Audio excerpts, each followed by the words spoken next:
ऋषिकेश धर्मनगरी में हुए अंकिता हत्याकांड को लेकर मुख्यमंत्री धामी ने क्या कहा, आइए सुनते हैं। बहुत ही दुखद घटना है। हमारी बेटी के साथ जिस प्रकार का जघन्य अपराध हुआ है वो वास्तव में उसको जितना खराब कहा जाए उससे खराब है। और ये घटना में जो भी संलिप्तता है उन सबके खिलाफ हम कार्रवाई कर रहे हैं। राजस्व पुलिस का जो पटवारी थे उनके खिलाफ भी कार्रवाई हुई है। अपराधियों को जेल भेजा जा चुका है। जो रिजॉर्ट सरकारी भूमि पर और वन भूमि पर है उस पर ध्वस्तीकरण की कार्रवाई चल रही है। साथ ही साथ फॉरेंसिक जांच भी उसकी हमने कहा है कि जल्दी से जल्दी हो, साक्ष्य वहाँ पर बने रहें, इसलिए कुछ कमरों को सील किया गया है प्रशासन के द्वारा। वहीं चूँकि पुलकित आर्य जो जिसको पूरी तरह से इसमें आरोपी बनाया गया है, पुलिस ने जेल में डाल दिया है।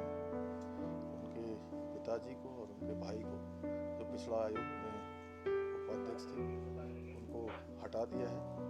पार्टी से भी हमारे प्रदेश अध्यक्ष जी ने निष्कासित कर दिया है। एक SIT रेणुका देवी उप महानिरीक्षक उनके नेतृत्व में गठित कर दी है, जिससे कि इसमें दूध का दूध हो, पानी का पानी हो, जांच पूरी चले, कोई भी इसमें न छूटे, हर पहलू जांच के दायरे में आ जाए।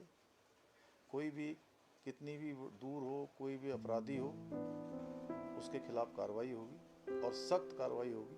हमारी बेटियों के साथ, हमारी बहनों के साथ, उत्तराखंड की मातृशक्ति के साथ इस प्रकार का व्यवहार बिल्कुल भी सहन नहीं किया जा सकता है। ये बिल्कुल टॉलरेबल नहीं है। इसके खिलाफ सख्त कार्रवाई की जाएगी और हमारी सरकार इसको फास्ट ट्रैक पर ले जाने के लिए भी आगे हम उस पर भी काम करेंगे।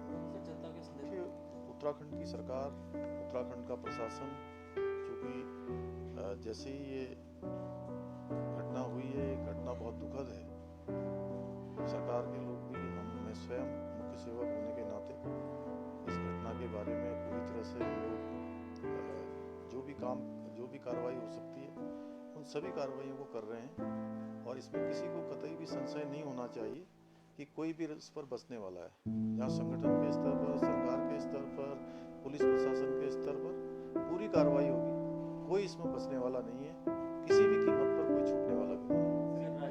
देखिए, जितने भी इस प्रकार के अपराधी तत्व हैं जो संगठित रूप से अपराध करते हैं, जिन्होंने सरकारी भूमि पर, वन भूमि पर अतिक्रमण करके अपने रिजॉर्ट बनाए हुए हैं, सभी जिलाधिकारियों को हमने निर्देश दिए हैं कि सबकी जांच करें और जहाँ भी इस प्रकार का अवैध निर्माण पाया जाता है वहाँ पर कठोर कार्रवाई करें।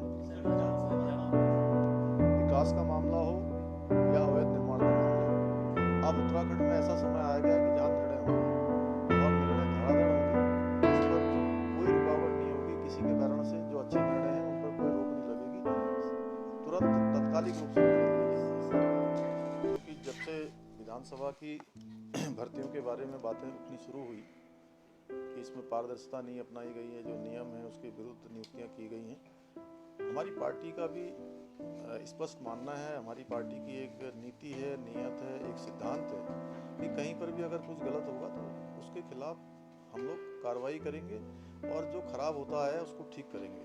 और जैसे ही मेरे संज्ञान में आया तो मैंने विधानसभा अध्यक्ष जी को पत्र लिखा था और पत्र में मैंने उनसे अनुरोध किया था कि ये सभी जो भर्तियाँ हैं ये निरस्त होनी चाहिए, पहले इसकी जांच होनी चाहिए। और उन्होंने जांच करवाई, भर्तियाँ जो गलत पाई गई हैं उसको उन्होंने निरस्त करने के बाद मुझे भी भेजा था। मेरा भी उसमें अनुमोदन होना था, हमने कल ही उसका अनुमोदन कर दिया है। और निकट भविष्य में क्योंकि हमारे बेटे बेटियों के साथ, उत्तराखंड की नौजवान शक्ति के साथ, युवा शक्ति के साथ जो परीक्षार्थी हैं उनको पूरा विश्वास हो कि वो अब जब भर्तियों में बैठने वाले हैं वो भर्तियां निष्पक्ष होंगी, पारदर्शिता से होंगी।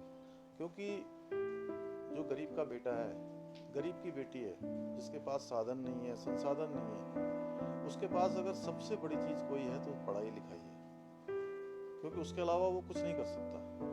अगर वो एक काम कर सकता है, जो पढ़ाई कर सकता है, अपनी अच्छी शिक्षा प्राप्त कर सकता है, और उसमें भी अगर धोखा हो तो उससे बड़ा और कोई धोखा नहीं हो सकता, उससे बड़ा कोई अपराध नहीं हो सकता। इसलिए भविष्य में कभी भी इन अपराधों की पुनरावृत्ति न हो, इसलिए आगे लोक सेवा आयोग या अन्य किसी एजेंसी से ये सब परीक्षाएं करवाई जाएंगी। इस ओर हम विशेष रूप से नियमावली बनाने के लिए विधानसभा से भी कहेंगे और सरकार के स्तर पर भी इस पर काम करेंगे।